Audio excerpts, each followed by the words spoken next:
Ana endi o'zimiz Chortoqda ham kalla pocha sentri ochilganda, larmi deylar. Endi o'zimiz Chortoqda ham kalla pochani yo'lga qo'yishdi.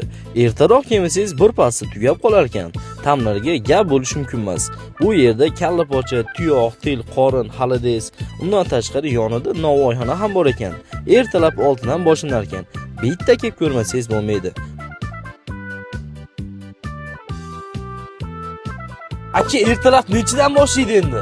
Ertalab 6:30 dan xudo xolisa tayyor bo'ladi. Ertalab 6:30 dan. Qanaqa 6:30 taomlaringiz bor sizda hozir? Xo'p, bizda faqat kalla pocha, tuyoq, til, qorin bo'ladi, halades, hasblarimiz bo'ladi. Chortoqliklar bemalol kelaverasizlar. Hali Chortoqda bunaqasi aniq bo'lmagan.